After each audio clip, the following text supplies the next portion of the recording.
They didn't ask. They just decided. And like always, I was expected to nod, smile, and make it all work. My name is Alexa Thompson. I'm 28 years old, a senior accountant at a firm no one outside of finance has heard of, and I live a quiet life in a quiet building with no drama and no damage. I've built everything I have from the ground up. My degree, my job, my credit score, even my kitchen table. No handouts, no shortcuts. But if you ask my family, they'd probably say I'm the cold one. Not because I've ever yelled or walked out or done anything cruel, just because I stopped cleaning up their messes. You see, I have an older sister, Lauren, 2 years ahead of me, but somehow always 5 steps behind. Lauren has a way of making failure look like tragedy and making everyone else responsible for it. Lost another job. The boss was toxic. Kicked out of another apartment. Roommates were jealous. Another missed bill. She's trying her best. And my parents, Susan and Robert, they never question it. They just pivot, rearrange, and if they can't fix it directly, they turn to me. You're stable, Alexa. You're lucky you can help. That was the phrase that followed me for years. Help with the car payment. Help with rent. Help with bail. Always help. And when I said no, the rare times I pushed back, they'd act like I was the one burning bridges. I learned early on my value wasn't in being loved. It was in being useful. But usefulness has limits, and they were about to find mine. Sunday dinner had a rhythm in our house. Same casserole, same table, same undercurrent of pressure disguised as politeness. That evening, something felt rehearsed. Mom greeted me at the door with a smile too wide to be sincere. You look so thin, sweetheart. Are you eating enough? Dad didn't say much, just a nod and a distracted, hey, kiddo. Lauren was already at the table, scrolling her phone, avoiding my eyes like a teenager called into the principal's office. I knew the signs. When my mother acted sweet and my father went silent, it meant they were about to tell me something they knew I wouldn't like. We made it through the salad. Mom complimented the weather like it was an achievement. Dad kept refilling his glass, and Lauren kept picking at her food like it might bite back. Then Mom set down her fork, folded her hands on the table, and gave me that practice smile she saved for requests wrapped in guilt.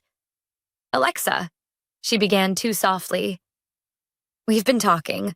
Lauren's had a rough time lately, and, well, she's going to be moving in with you for a little while. Just like that. No question, no discussion. She said it like she was offering me cookies. Like, of course I'd say yes. I felt the room pause like they were waiting for me to resist, waiting for the push. Back they could call selfish. I looked at Lauren.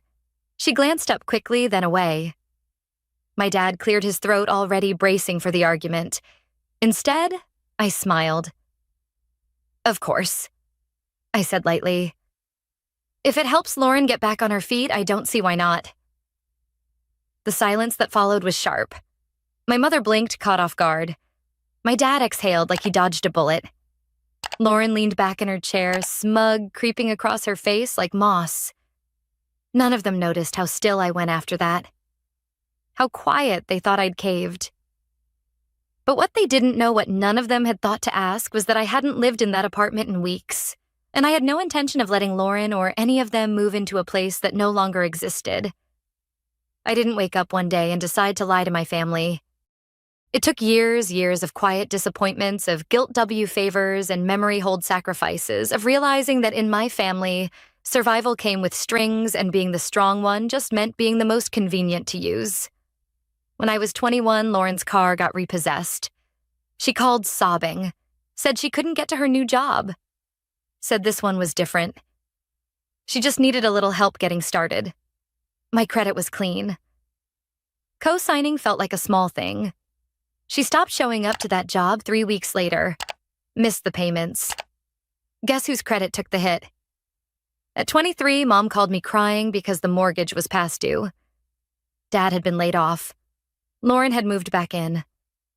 I wired $2,000 the next morning. No one thanked me. At Christmas, Mom handed me a mug that said, "World's Best Daughter," and I almost laughed. At 25, Lauren got a DUI. First one we knew about, at least. Dad asked me to keep it quiet. Said it would destroy the family's reputation. I paid for the lawyer. Lauren never said a word.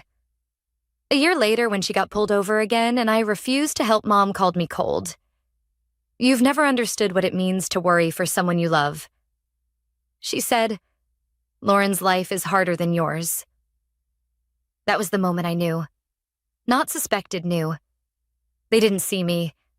They saw a function, a faucet they could turn on when something broke. A wallet that smiled.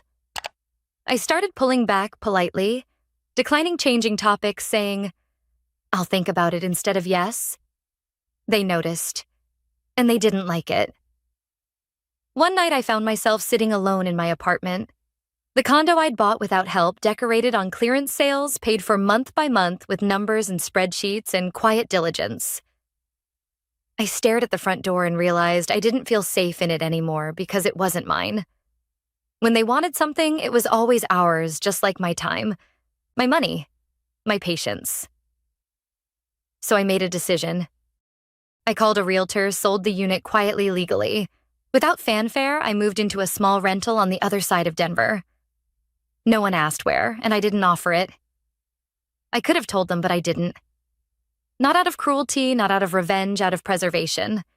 Because sometimes when you grow up in a family that only remembers your usefulness, the kindest thing you can do for yourself is disappear, just enough to breathe. The text started on Monday. "We'll bring Lauren's mattress Saturday morning. Robert's loading the boxes Friday night." She's excited to finally have her own space. I didn't reply. I didn't need to. They were speaking to a version of me that no longer existed. Each message assumed I would open the door, rearrange my life, absorb the weight without making a sound. They'd done it before. They just didn't know I had stopped listening. By Thursday, Mom was texting me daily. "Let me know if you need anything cleaned before she moves in. Lauren says she won't be a burden. She's bringing her own dishes." That one made me laugh quietly to myself over coffee. She hadn't washed a dish in her own apartment in years, but I let it all play out. I didn't push back. I didn't correct them. I waited Saturday morning. I left early. Coffee first, then a drive across town to nowhere in particular. I walked through a farmer's market I didn't plan to buy anything from. Stood in the sun longer than necessary. My phone vibrated in my pocket 3 times before I looked. Missed calls. Voicemails. I let the 4th call go through Alexa. It was Mom, but not her soft voice. The brittle one, the one layered with panic. "What's going on?" she demanded. "There's someone here. Some man. He says he lives in the condo. Says you don't live here anymore." I let the silence stretch. I wanted her to feel it. The unfamiliar space, the missing certainty. "You didn't tell us," she snapped. "You never said a word."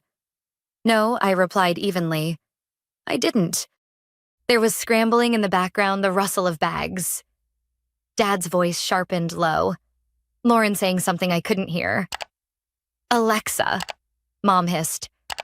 "What is this? I sold the condo." I said simply, "Weeks ago." I moved out quietly. I didn't think it mattered. No one asked where I lived, so I didn't say. For a moment, nothing.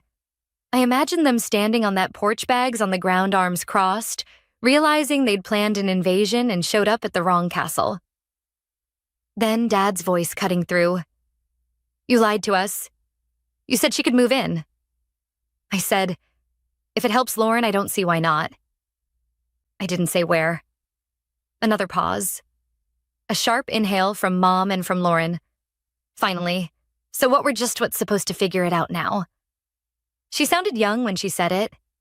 Not angry, just lost. And for the briefest second, I almost answered, but I didn't. Because here's what they didn't know. I hadn't changed the locks out of anger. I hadn't sold the condo to make a point. I did it because I was tired of living in a space that never felt mine. I did it because I deserved to walk into my own home and not brace for impact. And because sometimes the kindest thing you can do for people who refuse to change is to stop making space for them. They thought that was the end of it. They were wrong because by evening they were standing at my door. I knew they'd come. Even as I sipped my coffee that morning, even as I let their voicemails pile up, I knew Mom wouldn't let it go. She'd dig or call someone or show up just to prove a point that no matter how far I moved, I was still reachable, still obligated. By sunset, the knock came. 3 quick clipped hits, the kind you hear when someone's trying to stay polite but is barely holding it together. I looked through their peephole. Susan, Robert, Lauren, and a trunk full of boxes parked on the curb like it was moving day. I opened the door halfway. "You found me," I said flatly. Mom looked flushed. Her lipstick faded and hair pushed back like she'd run her hands through it too many times. "We tried calling," she said, voice tight. We didn't think you'd be here." "It's my apartment," I said. "But you said Dad's voice was rising now. You said she could move in. Now we're standing here with all her things and you're acting like we're strangers." I didn't move. I didn't raise my voice. I never said she could move in here. I said, "If it helps Lauren, I don't see why not." That was at the old place, which, if you recall, I don't live in anymore. Lauren stepped forward, then her arms crossed. Her cheeks were red, but not from embarrassment, from fury. "This is petty, Alexa. You always act like you're so above everyone." "But this is just cruel." I tilted my head. "You packed up your life and drove across the city to move into someone's apartment that you didn't even confirm still existed. That's not cruelty. That's entitlement." Lauren's voice cracked. "You're my sister." "Yes," I said. "Cool. And you've spent years confusing that with free housing." Dad stepped between us, his voice edged with warning. "Enough, Alexa. We're not leaving. We've put up with a lot from you. You owe this to your sister." There it was. The word that always hung unspoken. Oh. As if every dollar I'd paid, every hour I'd worked, every sleepless night spent solving problems I didn't cause had been written down somewhere. Part of a silent contract I never signed. I stepped back, picked up my phone. "What are you doing?" Mom asked, eyes narrowing. I didn't answer. I dialed 3 rings, then 911. "And what's your emergency?" My voice stayed calm. "Yes, I have family members outside my apartment who are refusing to leave. They're not on the lease. They weren't invited. I'd like to report. Trespassing." Lauren's mouth fell open. Robert swore under his breath. Mom looked like I'd slapped her. "Alexa," she whispered, almost pleading. "You're calling the police on your own family." "I asked you to leave," I said. "You didn't." The dispatcher asked for my address. I gave it. Lauren's voice shook with rage. "This is going to ruin everything. Do you know what people will think of you? Do you know what they'll say?" "Yes," I said. "They'll say I finally stopped opening my door." Mom blinked. Her voice dropped to something smaller. "You used to be kind." I didn't flinch. "You used to notice when I was hurting." The silence that followed wasn't empty. It was heavy-packed with every ignored boundary, every swallowed word, every moment I'd said yes when I wanted to scream no. A patrol car pulled up 10 minutes later. The officer stepped out tall and calm, her hand near her belt but relaxed. "Evening," she said. "We received a call about trespassing." I nodded. "That's me." She looked at my parents, at Lauren, at the car with bags still in the trunk. "Ma'am, sir, I'm going to have to ask you to leave the premises." "This is our daughter," Robert said. "This is a family matter and this is her residence," the officer replied, "which you're not allowed to occupy without permission." Lauren looked like she might cry or throw something, or both. "You're going to regret this, Alexa." "No, I said I've regretted almost everything up until this point. This is the first thing I'm sure of. The next day I woke up to 12 missed calls. 5 from Mom, 2 from Dad. The rest from numbers I didn't recognize, cousins, probably, or family friends I hadn't spoken to since graduation. Then came the texts. "Why would you do this to your own sister?" "Your mom is devastated. Lauren's sleeping in her car. Is that what you wanted?" I didn't reply. I just scrolled. Eventually, I found it. A Facebook post from my mother. Public 3 paragraphs punctuated by heartbreak emojis and a photo of Lauren as a toddler. We raised both our daughters to care for each other, but one of them has forgotten what that means. We're heartbroken that Alexa, so successful, so fortunate, would turn her back in our time of need. Lauren didn't deserve this. None of us did. Hundreds of likes, dozens of comments from people I hadn't seen since I was 12, calling me selfish, cold, entitled. It wasn't new, just louder.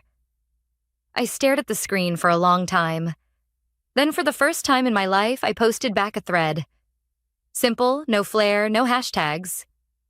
Screenshot the $2,000 transfer I made to cover the mortgage. Screenshot my name on Lauren's car loan, followed by the collections notice a photo of the lawyer invoice from her DUI case, a timeline of every one-time favor I'd agreed to since I was 21. The receipt showing the sale of the condo, and finally a message I'd saved. One Lauren had sent me 2 years ago, calling me a boring robot because I wouldn't let her crash for a month. I ended with one line. I didn't abandon my family. I just stopped volunteering for emotional debt. I turned off my phone after that, not because I was afraid, but because I didn't need applause. I just needed quiet. And for once, I had it. That night, the apartment was still. No noise from the hallway, no buzzing phone, just the quiet hum of the fridge and the occasional creak of old pipes shifting in the walls. I made tea chamomile. It wasn't for sleep. I didn't need help sleeping anymore. It was for the ritual. A soft cup held in both hands, steam rising like forgiveness I hadn't asked for. My phone lit up once. Mom, then again. Lauren, I didn't open the messages. I didn't have to. I knew the rhythm by now. Shock, anger, guilt, pleading, always in that order. I blocked both numbers not out of cruelty, not out of pride, but because not every door deserves to be knocked on forever. I walked out onto the balcony. It was cold but not sharp. The kind of cold that reminded you you're alive. Below the city hummed along people moving headlights, glowing someone walking a dog in a puffy coat too big for spring. A neighbor 2 floors down waved when she saw me. I waved back. It was simple, that small gesture, but it was more real than most of the things I'd done out of obligation. Inside, I turned off the lights one by one. The living room, the kitchen, the hallway. No picture frames on the walls. No family photos, just quiet, just clean space. I didn't feel triumphant or bitter or broken. I just felt done performing. Done explaining, done being the spare oxygen mask for people who never learned how to breathe on their own. Somewhere out there, they were probably rewriting the story again, casting me as the villain or the cold one or the ungrateful daughter. Let them. I didn't come here to be loved. I came here to stop pretending I didn't vanish. They just told the story like I had, and now I've written it. Alexa Thompson learns that her value lies in her own boundaries, not in her family's expectations. Years of being the useful daughter bailing out her sister, covering debts and absorbing guilt, taught her that love in her family came with strings. By selling her condo and refusing to enable Lauren's dependency, Alexa realizes that self-preservation isn't selfishness. It's survival. She discovers the power of saying no, reclaiming her space, and letting go of the emotional debt she never owed. Her lesson is clear. True strength is choosing herself, even when it means standing alone against those who demand her sacrifice. I was reviewing acquisition reports in my corner office at Meridian Real Estate Holdings when my phone rang at exactly 2:15 p.m. on a Wednesday afternoon. The caller ID showed Jennifer Mitchell, and I immediately felt my stomach tighten. My sister Jennifer only called when she needed something or when she was about to deliver bad news. Given that our mother had been in declining health for the past year, I braced myself for whatever crisis was coming. "Hello, Jennifer," I answered, setting down the portfolio documents I'd been analyzing. "Sarah, I'm calling to let you know we're selling Mom's house tomorrow morning. The realtor has a cash buyer lined up and we're closing immediately. Don't bother coming by to say goodbye or take anything. We've already packed up what we want." I felt my blood pressure spike instantly. "What do you mean you're selling Mom's house? Since when do you have the authority to make that decision?" "Since Mom gave me power of attorney last month. She's getting worse and the house is too much for her to maintain. We need the money for her care." Where is Mom going to live? We found her a nice assisted living facility. Sunset Manor. It's perfect for someone in her condition. I almost laughed out loud. Sunset Manor. The same facility I'd purchased 3 years ago as part of my senior care portfolio expansion. And you didn't think to discuss this with me first? Sarah, you live in California now. You have your own life. This is a family decision and frankly, you haven't been around enough to have a say in it. The casual dismissal in her voice was infuriating. For the past 3 years, I'd been quietly covering Mom's medical expenses, property taxes, and home maintenance costs through a trust fund I'd established. Jennifer had no idea that every bill that kept Mom comfortable in her beloved home was being paid by my real estate empire. Jennifer, I think you should check the property records before you do anything irreversible. What are you talking about? Check the county property records. Look up 1247 Maple Street. There was a pause. I could hear typing in the background. It says the property is owned by Sunset Properties LLC. That's impossible. Mom owns the house. Actually, she doesn't. The house was sold 6 months ago. You're lying. That's impossible. Mom never mentioned selling. She didn't sell it, Jennifer. I bought it. Sunset Properties LLC is my company. Complete silence on the other end of the line. Who owns that company? She asked, her voice barely a whisper. I smiled even though she couldn't see it. I do. The silence stretched for nearly 30 seconds before Jennifer found her voice again. That's impossible. You work in marketing or something. You don't own real estate companies. I own 47 properties across 3 states, Jennifer. Residential developments, commercial buildings, senior living facilities, and yes, Mom's house. Total portfolio value of $340 million. You're lying. Am I? Check the business registry. Sunset Properties LLC, registered owner Sarah Elizabeth Mitchell. That's me, your sister who apparently doesn't have a say in family decisions. I could hear her breathing heavily. Why would you buy Mom's house without telling us? Because 6 months ago Mom was 3 months behind on her mortgage payments. The bank was starting foreclosure proceedings. She was too proud to tell either of us she was struggling financially. That's impossible. Mom always said she was fine. Mom was lying to protect your feelings. She'd been using her Social Security and Dad's modest pension to cover your son's college tuition because you told her you couldn't afford it. Another long pause. How do you know all this? Because I pay attention, Jennifer. Because I actually read the financial documents Mom sends me. Because when she mentioned tightening her belt last Christmas, I investigated and discovered she was sacrificing her own security to help your family. So you just bought her house? I bought her house, paid off all her debts, established a trust fund for her ongoing expenses, and arranged for professional home maintenance. She gets to stay in the home she loves, and she thinks it's all being covered by an improved pension plan Dad supposedly arranged before he died. She doesn't know you bought it? No, and she's not going to know unless you decide to tell her. I wanted her to feel secure and independent, not like a charity case. Sarah, I had no idea about any of this. Of course you didn't. Because you never asked. You just assumed Mom was fine and made plans to sell her house without consulting anyone. The realtor said we could get $280,000 for it. The house is worth $340,000 in the current market. Your realtor was lowballing you by $60,000. How could you possibly know that? Because I'm not just your sister who works in marketing or something. I'm the CEO of Meridian Real Estate Holdings. I've been building this company for 8 years while you thought I was just playing around with a job. I pulled up my computer and accessed the detailed records. Jennifer, in the past 3 years, how much do you think Mom has spent on medical expenses? I don't know. Maybe $15,000? Medicare covers most of it. $78,000. Her supplemental insurance was canceled when she couldn't afford the premiums. That's impossible. Property taxes on her house? Those are like $3,000 a year. $4,800 annually, plus she was 2 years behind when I took over.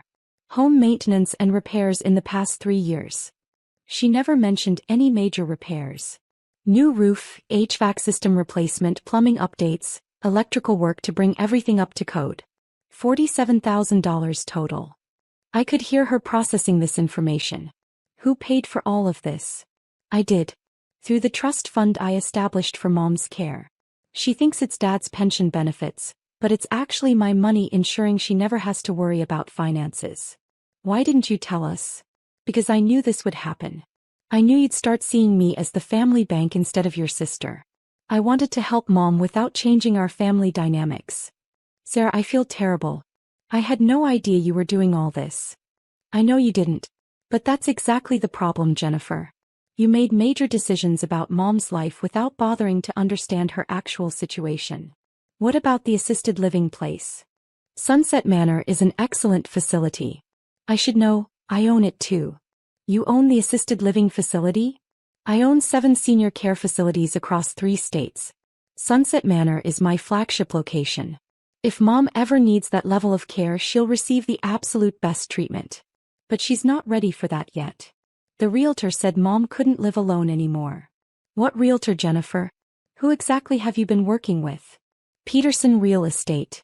They specialize in senior transitions. I pulled up my industry contacts database.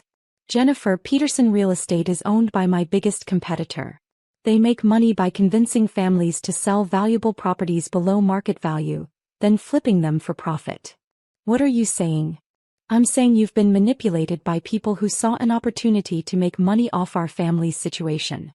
But Mom seemed confused when I visited last week. Mom has been depressed because she thought she was going to lose her house. Depression in elderly people often looks like confusion or cognitive decline. Oh my God. What have I done? Nothing irreversible yet. But Jennifer, you need to understand something important.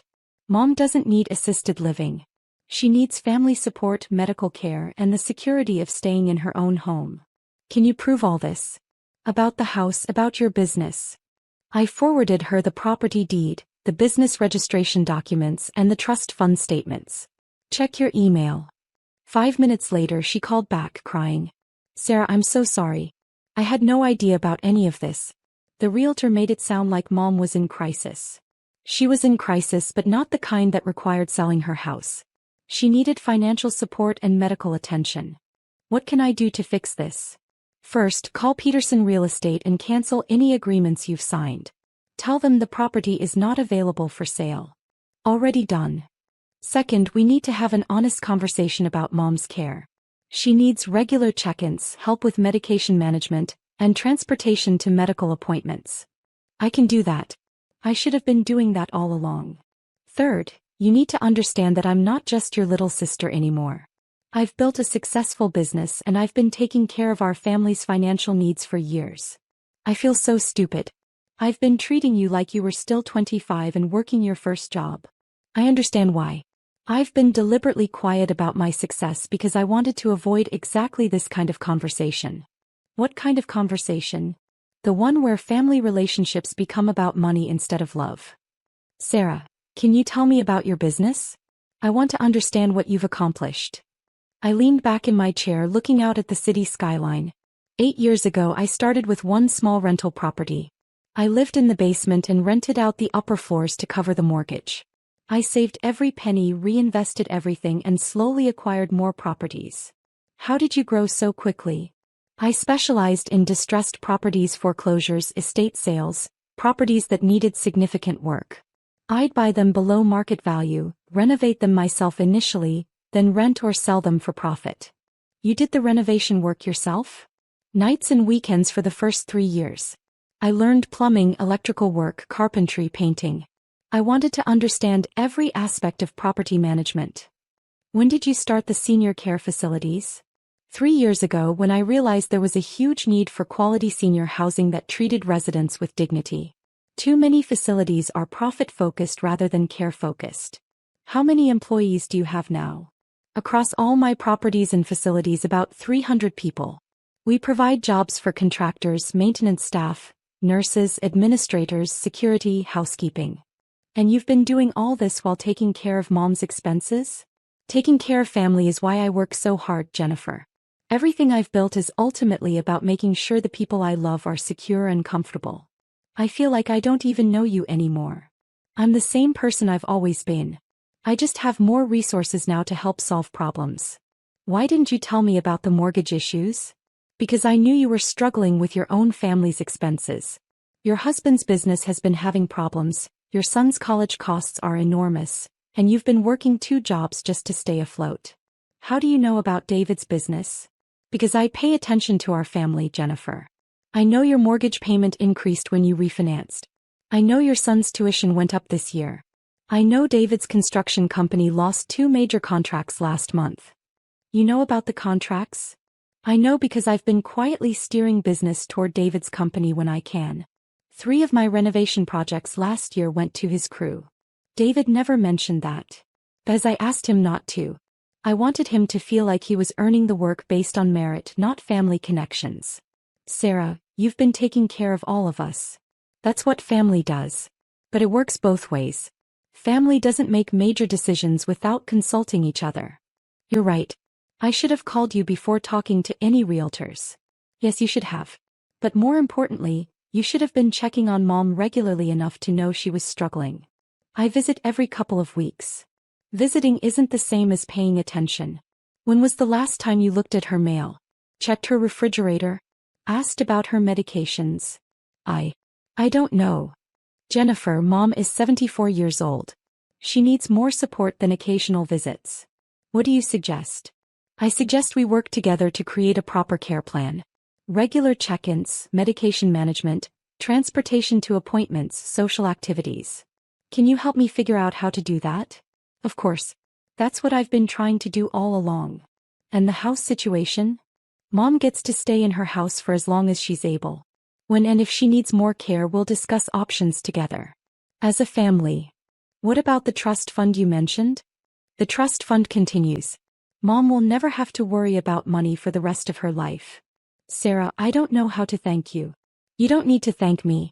You need to be a better daughter. We both do. What do you mean?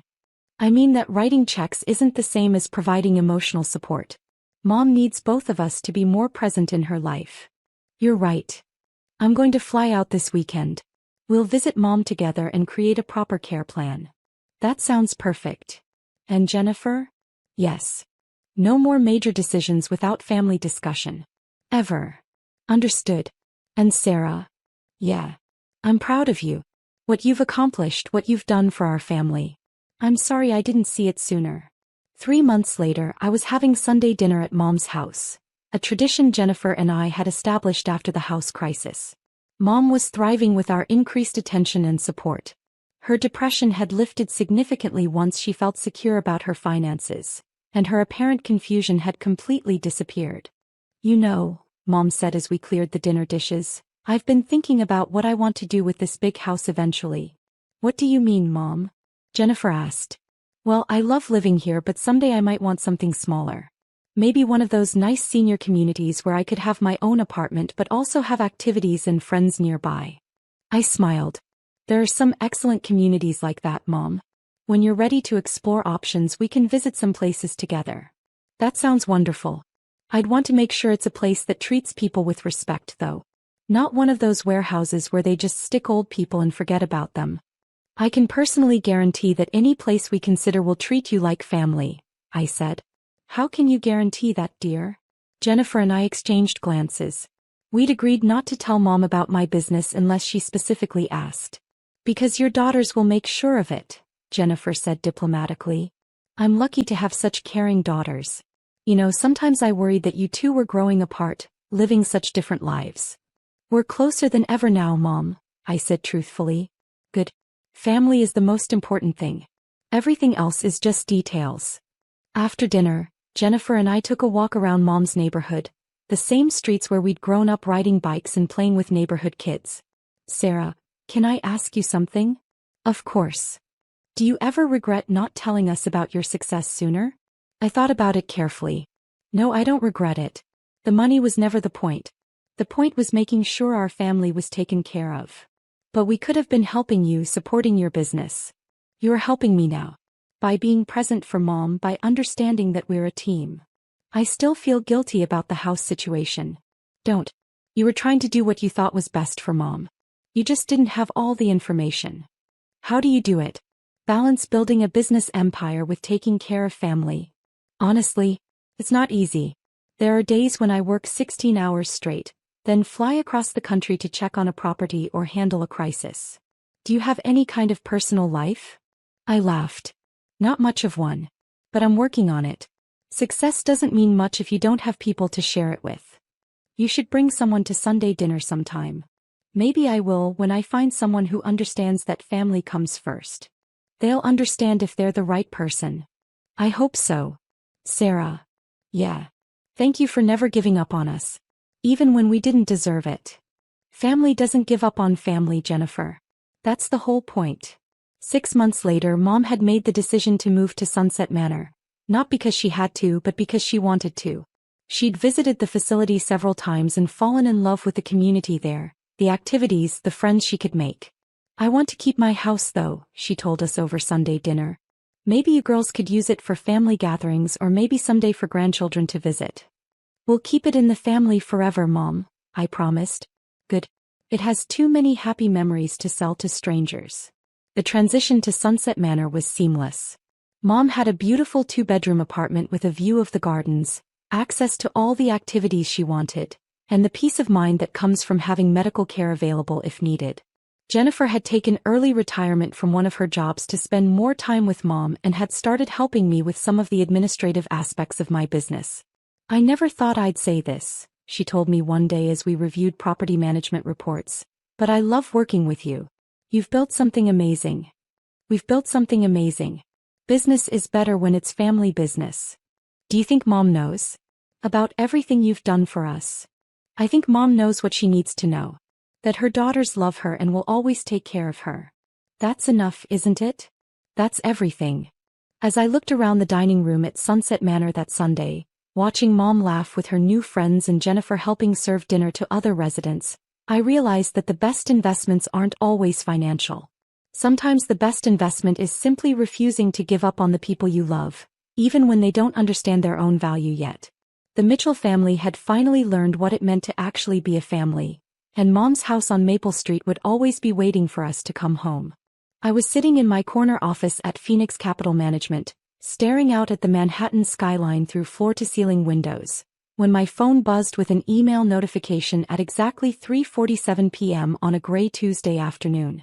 It had been 2 days since Dad's funeral, and I was finally trying to get back to some semblance of normal work routine after the most emotionally exhausting week of my life. The sender was my older brother Marcus, which immediately made my stomach tighten. Marcus only contacted me when he needed something or when he had bad news to deliver. Given that we just buried our father after his 3-year battle with cancer, I couldn't imagine what urgent matter required his immediate attention. I opened the email and felt my blood pressure spike as I read the message. Jessica, the will reading was this morning. Dad left you nothing. The lawyer confirmed that everything goes to Mom, and when she passes, it's split between Marcus Jr. and me.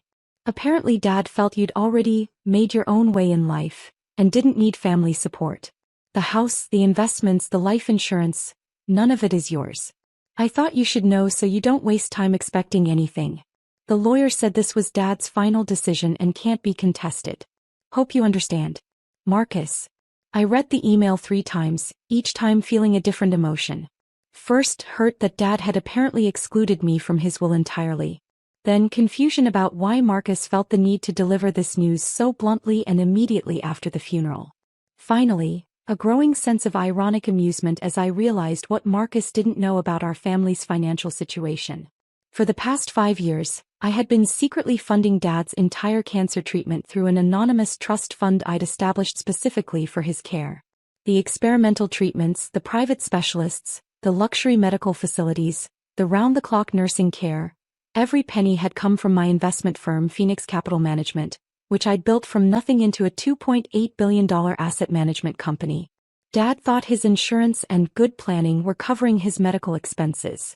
Mom thought Dad's investments were somehow generating enough income to afford the best cancer treatment available. Marcus assumed the family had some kind of secret wealth that was paying for everything. None of them knew that their struggling daughter and sister was actually one of the most successful investment managers on Wall Street. I pulled up my computer and forwarded Marcus's email to Richard Chin, our family's accountant and the only person who knew the truth about my financial support for Dad's medical care. Richard, I wrote, Can you please provide documentation of who has been paying Dad's medical bills for the past 5 years? My brother seems to be under some misunderstandings about our family's financial situation. The response came back within 20 minutes and it was exactly what I expected. Jessica, per your request, here are the payment records for your father's medical expenses from 2019 to 2024. Total amount paid, $2,347,832.18. All payments made by the Harrison Family Medical Trust, established and funded by Phoenix Capital Management. Would you like me to prepare a comprehensive financial statement for your family's review? I smiled grimly and immediately called Richard's direct line. Richard Chin speaking. Richard, it's Jessica Harrison. Can you compile a complete financial breakdown of everything Phoenix Capital has paid for our family over the past 5 years? I think it's time for some transparency. Of course, Jessica.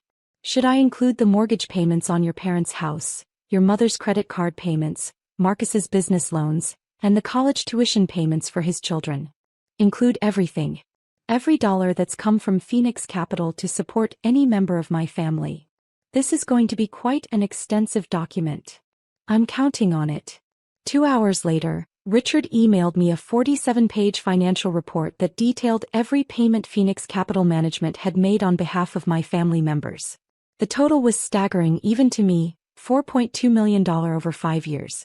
Dad's medical bills, $2,347,832. Parents' mortgage payments, $340,000. Mom's credit card payments, $127,000. Marcus's failing restaurant loans, $890,000. Marcus's children's private school tuition, $240,000. Family vacation expenses, $156,000. Emergency home repairs, $98,000.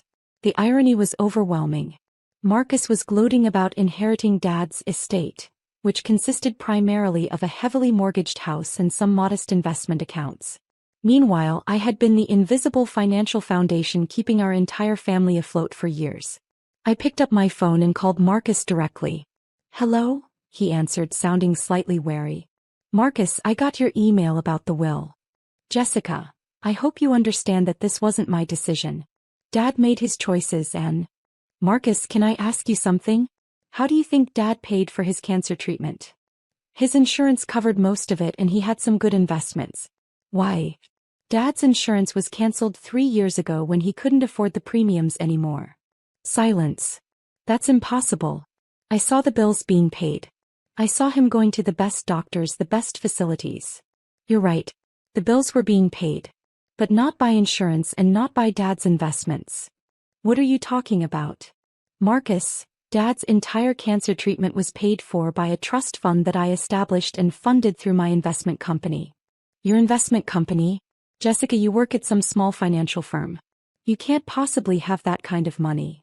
I looked out at the Manhattan skyline, at the empire I'd built that my family knew nothing about. "Marcus, I don't work at a small financial firm. I own a $2.8 billion asset management company.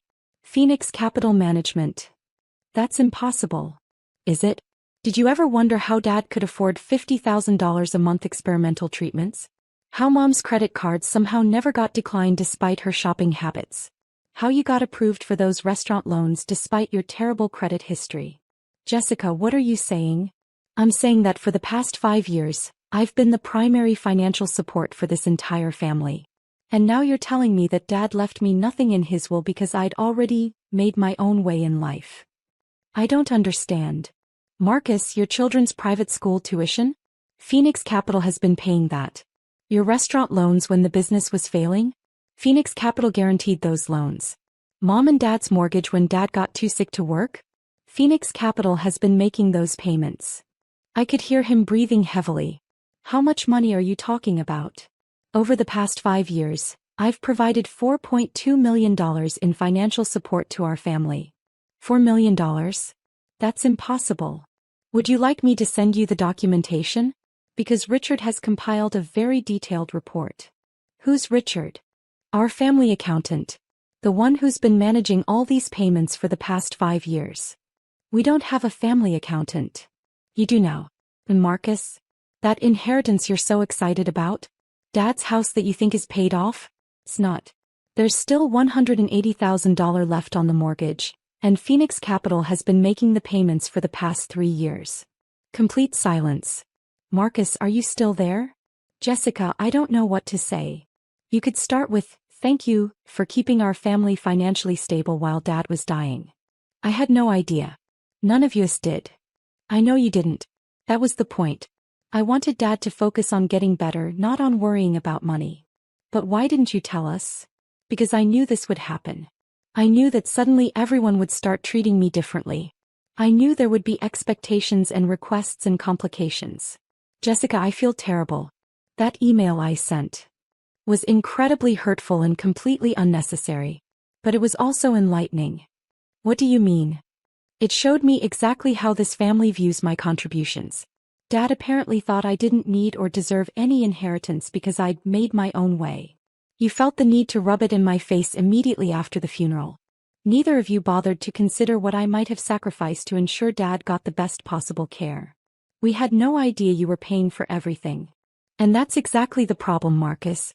You had no idea, but you also never asked. You just assumed everything was being handled by someone else. What happens now? Now you know the truth. Dad's medical bills, the mortgage, Mom's expenses, your business loans, your kids' education, all of it has been coming from my company. Are you going to stop paying for everything? I'm going to reevaluate how I support this family going forward. What does that mean? It means that financial support comes with expectations of respect and gratitude. It means no more taking my contributions for granted. Jessica, please don't punish Mom for Dad's decision. I'm not punishing anyone. But I'm also not going to continue being the invisible bank for a family that doesn't acknowledge my existence. After I hung up, I sat in my office for a long time, thinking about the complicated dynamics of family, money, and recognition. I'd spent 5 years ensuring that Dad received the best possible medical care, that Mom never had to worry about finances, that Marcus's business failures didn't destroy his family's security. And my reward was being written out of Dad's will because I'd apparently made my own way. My assistant knocked on my door. Miss Harrison? Your mother is on line 1. She says it's urgent. I picked up the phone. Hi, Mom. Jessica, Marcus just called me. He said something about you paying for Dad's medical treatment. I'm very confused. What did Marcus tell you? He said you own some big investment company and that you've been paying all our bills for years. That can't be right, can it? I took a deep breath. Mom, it's completely right. Phoenix Capital Management is my company. I built it from scratch over the past 12 years, and it now manages $2.8 billion in assets. But Jessica, you never told us you were successful. I told you I was doing well. You and Dad just never asked for details. We thought you were just getting by like most young people. Mom, I haven't been just getting by for a very long time. I've been taking care of this entire family financially. Why didn't you tell us? Because I wanted to help without changing our family relationships. I wanted Dad to focus on fighting cancer, not on feeling guilty about money. Oh my God, Jessica. All those bills, all those treatments we thought were covered by insurance were paid by my company. Every single one. How much money do we owe you? You don't owe me anything, Mom. I did it because I love you and Dad. But I'm hurt that Dad apparently decided I didn't deserve to be included in his will. Jessica, I had no idea about his will. He handled all of that with the lawyer privately. Mom, the house you're living in, do you know the financial situation? Dad always said it was paid off. There's $180,000 left on the mortgage. Phoenix Capital has been making the payments. I could hear her crying softly. Jessica, what have we done? You haven't done anything wrong, Mom. But this family needs to have some honest conversations about money, about respect, and about how we treat each other. What can I do to fix this? You can start by understanding that I'm not the struggling young woman you think I am. I'm a successful businesswoman who chose to help her family quietly and without recognition. I'm so proud of you, Jessica. And I'm so sorry we didn't see what you were doing for us. Thank you, Mom. That means a lot. What about the will? Can we change it somehow? I don't want Dad's money, Mom. I never did. But I wanted his respect and acknowledgement. I wanted him to see me as successful and capable. He did see that. He used to tell people how smart you were, how driven. Then why did he write me out of his will? I think he was trying to be fair. He knew you were doing well and he wanted to make sure Marcus and the grandchildren were taken care of. Mom, Marcus has been taken care of by my company for years. His business loans, his kids' education, his mortgage when he defaulted, all of it. We had no idea. I know. And that's exactly the problem. Over the next several weeks, my family's entire dynamic shifted dramatically.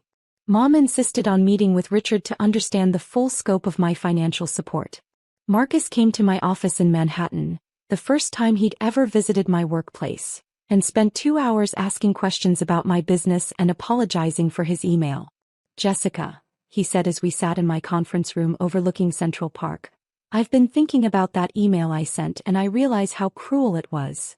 It wasn't just cruel, Marcus. It was revealing. It showed me exactly how this family perceives my value and my contributions. I was wrong. Completely wrong. And I'm sorry. What are you sorry for specifically? For assuming you needed our family's money. For not recognizing what you'd accomplished. For not bothering to learn about your success before judging your worthiness. And for treating you like the little sister who needed protection instead of the successful woman who was protecting all of us. That's better. Jessica, can I ask you about your business? I want to understand what you've built. For the next hour, I explained how I'd started Phoenix Capital Management with $50,000 in savings and had grown it into one of the most respected investment firms in New York. I told him about our client base of high-net-worth individuals and institutional investors. I described our investment philosophy and our track record of consistently outperforming market benchmarks. How much are you personally worth? He asked. Marcus, does it matter? I guess I'm trying to understand the scale of what you've accomplished. My personal net worth is approximately $240 million. He was quiet for a long time. Jesus, Jessica. You're worth more than everyone in our extended family combined. Money isn't everything, Marcus. But respect is. You have my respect. You've had it all along, but I was too stupid to show it properly. What about your restaurant? Is it doing better now? Actually, yes.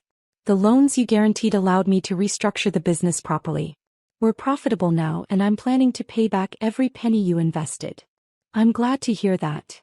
Jessica, I have a proposition. I'm listening. I want to work for you. Not because you're my sister, but because I want to learn from someone who built something incredible. I was surprised by his request. What about your restaurant? I've hired a manager to run day-to-day operations. The business is stable now and I want to do something more challenging. What could you contribute to Phoenix Capital? I understand operations, customer service, and small business challenges. Maybe I could help develop investment strategies for small and medium-sized businesses. I considered his proposal carefully. Marcus, if you work for Phoenix Capital, you'll be an employee. You won't get special treatment because you're my brother. I wouldn't want special treatment. I want to earn my position. And you'll need to complete a formal training program in investment management and financial analysis. I'm willing to do whatever it takes. All right. You can start as an associate in our small business investment division. But Marcus. Yes. Your success will depend entirely on your performance, not on our family relationship. Understood. 6 months later, Marcus had completed his training program and was working as a junior investment analyst specializing in restaurant and hospitality investments. Mom had moved into a smaller, more manageable apartment that Phoenix Capital owned, and she'd started volunteering with a cancer support organization. The inheritance situation resolved itself when Mom decided to split Dad's modest estate equally among all three of us, Marcus, Marcus Jr., and me. It wasn't a large amount of money, but the gesture meant everything to me. Your father would be proud of what you've accomplished, Mom told me over dinner one Sunday evening. And I think he'd be ashamed that he didn't recognize your success properly. He was a good man, Mom. He just had a blind spot when it came to understanding what I'd achieved. We all did. But we're learning. Good. Because families should support each other's success, not take it for granted. Jessica, can I ask you something? Of course. Are you happy? With all this success, all this money, are you actually happy? I thought about her question carefully. I'm happier now than I was 6 months ago. Because of the money? Because of the respect? Because this family finally sees me for who I really am, not who they assumed I was. We see you now. And we're proud of you. That's all I ever wanted. As I looked around the dinner table at my family, Mom asking thoughtful questions about my business, Marcus sharing insights from his new career in investment management, Marcus Jr. talking about his plans to study business in college, I realized that sometimes the best inheritance isn't money. Sometimes the best inheritance is finally being seen, understood, and valued for who you really are. The Harrison family had learned that success comes in many forms, and the most important form is the courage to build something meaningful, even when no one is watching or appreciating your efforts. Dad's will might not have included my name, but his legacy would live on through the family that had finally learned to recognize and celebrate each other's true worth.